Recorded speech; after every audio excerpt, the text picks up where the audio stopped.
राधे राधे, हरे कृष्णा। आज हम सुनेंगे अधिक मास अध्याय 11 की पवित्र कथा। इससे पहले आपने हमारे चैनल पे अधिक मास के पिछले अध्याय 10 की पवित्र कथा सुनी थी। प्रिय श्रोतागण, बोले श्री विष्णु भगवान की जय, पुरुषोत्तम भगवान की जय। नारद जी कहने लगे, हे मुनि, सब मुनियों से भी महाकठिन ऐसा कौन सा तप है उस कुमारी ने किया, सो हमें कहिए।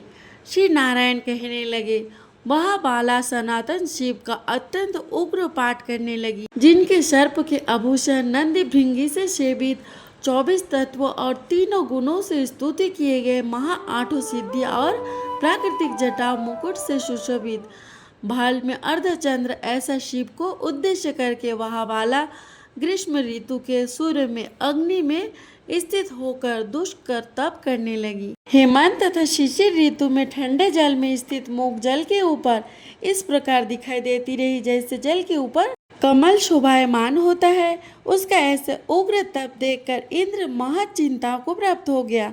हे अर्जुन, सब देवताओं को और महर्षियों को सराहने योग्य ऐसे उग्र तप में प्रवृत्ति हुई ऋषि कन्या को 9000 वर्ष बीत गए। फिर पार्वती पति शंकर जी ने उसके तप से प्रसन्न होकर अपना अगोचर रूप दिखाया। उस रूप को देखकर वह कन्या झटपट खड़ी हो गई, मानो उसके हृदय में प्राण आ गए। तब से उसका शरीर जो दुर्बल हो गया था, मानो हष्ट पुष्ट हो गया है। उस बाला ने नम्र होकर श्री शंकर जी को नमस्कार किया और विश्ववंदित श्री शिव जी का मानसोपचार से पूजन किया और उनकी स्तुति करने लगी। हे राजन, जब उस मेधावी ऋषि की तपस्विनी कन्या श्री शंकर भगवान जी की स्तुति करके शांत हुई, तब महा उग्र तप से उसका किया हुआ स्रोत सुनकर प्रसन्न मुख वाले श्री सदाशिव बोले, हे तपस्विनी, तेरा कल्याण हो, मन वंचित वर मांग। महा आनंद में मग्न कुमारी ऐसा सुनकर प्रसन्न हुई। शिव जी से यह वचन बोली, हे दीनानाथ, यदि आप मुझ पर प्रसन्न हो तो मुझको पति दीजिए। ऐसा ही वह 5 बार कहकर शांत हो गई। तब शिव जी मुनि कन्या को कहने लगे कि हे बाला, तूने जो अपने मुख से कहा है वैसा ही होगा। तूने 5 बार पति मांगा, सो हे सुंदरी, तेरे 5 पति होंगे। श्री कृष्ण कहने लगे, श्री शिव जी के ऐसे अनीति प्रिय वचन सुनकर बाला बोली, सदाशिव, एक स्त्री के एक ही पति हो सकते हैं। कहीं भी स्त्री 5 पति वाली ना देखी ना सुनी। एक पुरुष के 5 स्त्रियां हो सकती है, मैं 5 पति वाली कैसे होंगी? आपको ऐसा कहना योग्य नहीं है। हे प्रभु, ऐसा वरदान देने से आपको ही लज्जा होगी। उस कन्या के ऐसे वचन सुनकर श्री शिव जी कहने लगे कि इस जन्म में नहीं, अगले जन्म में होंगे। तू तपोबल से योनि से उत्पन्न नहीं होगी और वह अग्नि से उत्पन्न सुख को प्राप्त होकर परम पद को प्राप्त होगी। दुर्वासा मेरा ही रूप है, तूने उनका तिरस्कार किया। यदि दुर्वासा को पायमान हो जाए तो 3 लोगों को जला देवे। तूने अत्यंत ब्रह्मा तेज का तिरस्कार किया है और तूने भगवान के प्रिय मास का व्रत नहीं किया है, जिसको श्री कृष्ण भगवान ने सब ऐश्वर्य सौंप दिया। हे बलि, ब्रह्मा आदि देवता, नारद आदि तपस्वी जिन भगवान श्री कृष्ण की आज्ञा को नहीं टाल सकते, तूने उनको नहीं पूजा और अनादर किया, इसलिए तेरे 5 पति होंगे। हे बलि, जो पुरुषोत्तम मास की निंदा करता है वह घोर नरक में जाता है। इसके विपरीत कभी भलाई नहीं हो सकती। जो पुरुषोत्तम मास के भक्त है वह पुत्र पौत्र और धन से युक्त है। इस लोक तथा परलोक में सिद्धि प्राप्त होते हैं। हम सब देवता भी पुरुषोत्तम की सेवा करते हैं। इस प्रकार कहकर श्री नीलकंठ महादेव तत्काल अंतर्धान हो गए। तब वह बाला चकित रह गई। श्री सूत जी कहने लगे, हे ऋषियों, सदाशिव के अंतर्धान होने से उस कन्या को भी चिंता हो गई। बोलिए पुरुषोत्तम भगवान की जय। इस कथा का अगला भाग हम कल श्रवण करेंगे। प्रिय श्रोतागण, कल हम श्रवण किए थे भगवान वेंकटेश्वर की महिमा का वर्णन, जिस कथा का अगला भाग हम आज श्रवण करेंगे। प्रिय श्रोतागण, बोलिए भगवान वेंकटेश्वर की जय। भगवान वेंकटेश्वर की भक्ति 8 प्रकार की मानी गई है। 1. भगवान के भक्तों के प्रति प्रेम भाव रखना। दूसरा, भगवान के भक्तों की पूजा सेवा करके उन्हें खुश रखना। तीसरा, खुद पूरी श्रद्धा और भक्ति के साथ भगवान की पूजा करना। चौथा, अपने शरीर के सारे कर्म केवल भगवान के लिए ही करना। पांचवा, भगवान की महिमा की कहानी में रुचि रखना और उन्हें बड़े आदर के साथ सुनना।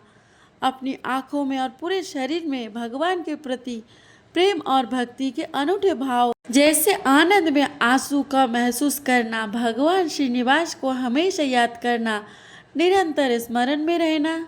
ऐसी 8 प्रकार की भक्ति यदि किसी बाहरी अछूत व्यक्ति में भी हो तो वह भी पक्के तौर पर मोक्ष को पा लेता है।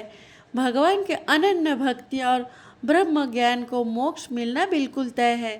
सन्यासियों और कड़े नियम का पालन करने वाले ब्रह्मचारियों को वेद विधान शास्त्रों को सुनने से जो मुक्ति मिलती है, वही मुक्ति सब लोगों को केवल भगवान वेंकटेश्वर के वर्णन करते हुए तुरंत मिल जाती है। वेंकटेशगिरी पर्वत के स्वामी भगवान श्रीनिवास के दर्शन कर लेने बाद सभी लोग महापुरुषों में गिनती में आ जाते हैं। उनमें से कोई भी एक दूसरे से कम या ज़्यादा नहीं रह जाता, एक समान पावन हो जाते हैं। सभी महापापों का नाश करने वाले परम पवित्र वेंकटाचल पर्वत पर जाकर जो सबसे श्रेष्ठ देव भगवान श्रीनिवास का भक्ति के साथ दर्शन करता है, उसकी बराबरी इस धरती पर चारों वेदों का ज्ञानी विद्वान भी नहीं कर सकता। सभी वेद केवल भगवान श्रीनिवास की महिमा गाते हैं। सारे यज्ञ श्रीनिवास की ही पूजा के तरीके हैं और सभी लोग भगवान श्रीनिवास के ही सहारे टिके हैं। इसलिए अनन्य सबका सहारा छोड़कर केवल भगवान श्रीनिवास की शरण लेनी चाहिए। वेंकटाचल पर्वत पर रहने वाले भगवान श्री हरि का थोड़ी देर भी ध्यान रखने वाला मनुष्य अपनी 21 पीढ़ियों का उद्धार करके विष्णु लोक का सम्मान पाता है। इस प्रकार यहाँ वेंकटेश्वर भगवान की महिमा का वर्णन किया गया है। जो मनुष्य हर रोज पूरी श्रद्धा और भक्ति के साथ इसे सुनता है या पढ़ता है, वह भगवान वेंकटनाथ की सेवा का पूरा फल पाता है। पाप नाशन तीर्थ की महिमा। भद्रपति ब्राह्मण इतिहास। वेंकटाचल पर्वत पर चढ़ने से पहले उस पुण्य देने वाले पहाड़ से इस प्रकार प्रार्थना करनी चाहिए। हे सुवर्णचल सोने के समान चमकते पर्वत, हे महापुण्यमय सभी देवताओं से सेवा पाने वाले, हे गिरि श्रेष्ठ पर्वतों के राजा, ब्रह्मा आदि देवता भी जिनकी श्रद्धा के साथ सेवा करते हैं, उन्हें आपके ऊपर अपने दोनों पैरों से चलूंगा। कुछ पापी मनुष्य के इस पाप पर्वत पर पैर रखने के अपराध को आज आप कृपा करके क्षमा करें। आपके शिखर पर निवास करने वाले भगवान लक्ष्मीपति श्री विष्णु भगवान वेंकटेश्वर के मुझे दर्शन कराइए।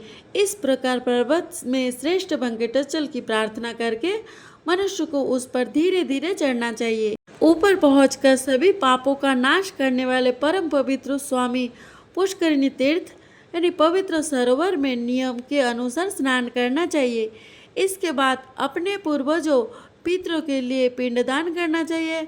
ऐसा करने से स्वर्ग में रहने वाले पितरों को मोक्ष मिल जाता है, नरक में रहने वाले पितरों को स्वर्ग की प्राप्ति होती है। इसके बाद उस पर्वत के ऊपर जो सभी तीर्थों में सबसे श्रेष्ठ और पवित्र पाप विनाशन नाम का तीर्थ है, जिसके केवल स्मरण मात्र से ही मनुष्य फिर से माता के गर्भ में नहीं आता, यानी कि जन्म मरण के चक्र से छूट जाता है, उसके पास जाकर उसमें स्नान करना चाहिए। यह तीर्थ स्वामी पुष्करिणी के उत्तर दिशा में स्थित है। वहाँ स्नान करने से मनुष्य सीधे बैकुंठ धाम को जाता है। भद्रमती ब्राह्मण की कथा। पुराने समय में भद्रमती नाम के एक महान ब्राह्मण थे।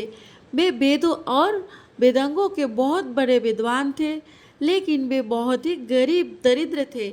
उनके पास जीवन चलाने के लिए रोजी रोटी का कोई साधन नहीं था। उन विद्वान ब्राह्मण के पास कमाई का कोई जरिया नहीं था। उन्होंने सभी शास्त्र और पुराणों और धर्मशालाओं को अच्छी तरह सुना और समझा था। उनकी 6 पत्नियां थी, जिनके नाम थे कृता, सिंधु, यशोवती, कामिनी, मालिनी और शोभा। इनसे ब्राह्मण के 200 पुत्र पैदा हुए थे। वह पूरा परिवार और बच्चों के भूख से तड़प रहे थे। अपने प्यारे बच्चे और पत्नियों को भूख से व्याकुल देखकर गरीब भद्रमती दुखी होकर विलाप करने लगे और बोले, हाय ऐसे भाग्यहीन जन्म को धिक्कार है। धन और कृति के बिना जीने को धिक्कार है, उस जीवन को भी धिक्कार है जिसमें पैसे की कमी के कारण घर आए मेहमान का सत्कार ना किया जा सके। ज्ञान और अच्छे व्यवहार से खाली जीवन को धिक्कार है और बहुत सारे बच्चे वाले उस इंसान के जन्म को भी धिक्कार है जिसके पास धन ना हो। समाज की कर भी सच्चाई, ब्राह्मण बेटा, पोता, भाई, रिश्तेदार और शिष्य, ये सभी लोग धनहीन गरीब व्यक्ति को छोड़ देते हैं। धन की महिमा, जो व्यक्ति अमीर है वह चाहे निर्दयी हो या दयालु हो, गुणहीन हो या गुणवान हो, मूर्ख हो या विद्वान हो, अधर्मी हो या धर्मी हो, अगर उसके पास धन और ऐश्वर्य है तो उसकी पूजा आदर करते हैं लोग। गरीबी बहुत बड़ा दुख है और उसमें भी किसी का आशा उम्मीद रखना तो सबसे ज़्यादा दुख देने वाला होता है। उम्मीदों के जाल में फंसे हुए लोग पल पल दुख झुलसते हैं। जो लोग अपनी इच्छाओं और आशाओं को गुलाम हैं वे पूरी दुनिया के गुलाम बन जाते हैं, लेकिन जिन्होंने अपनी आशाओं को अपना गुलाम बना लिया है, यानी कि अपनी इच्छाओं को काबू में कर लिया है, उनके लिए यह सारा संसार एक दास की तरह है। अहो दरिद्रता बहुत बड़ा दुख है, बहुत बड़ा दुख है। और उस गरीबी में भी बहुत सारे बेटे और पत्नियों का होना तो और भी ज़्यादा दुख देने वाला होता है। ऐसा विलाप करके सभी शास्त्रों का गहरा ज्ञान रखने वाले विद्वान भद्रमती मन ही मन किसी ऐसे उपाय या धर्म के बारे में सोचने लगे जो उन्हें बहुत सारा धन और ऐश्वर्य दिला सके। उसी समय उनकी पत्नियों में से कामिनी नाम की पवित्र पत्नी ने अपने पति से कहा, हे भगवान, मेरे प्राणनाथ, मेरी एक बात सुन लीजिए। ऋषि मुनियों से घिरे रहने वाले सुवर्णमुखी नदी के किनारे स्थित देवताओं के रहने योग्य एक परम पवित्र वेंकट पर्वत है। उसके शिखर पर सभी पापों का नाश करने वाला एक पवित्र तीर्थ है। हे महान बुद्धिमान, आप हम पत्नी और बच्चे के साथ वहां पर चलिए और पाप नाशन तीर्थ में स्नान कीजिए। प्रिय श्रोतागण, आगे का भाग अब कल श्रवण करेंगे। अगर चैनल पे नए हो तो सब्सक्राइब कर दीजिएगा। वीडियो अच्छा लगे तो लाइक कमेंट कर दीजिएगा। राधे राधे।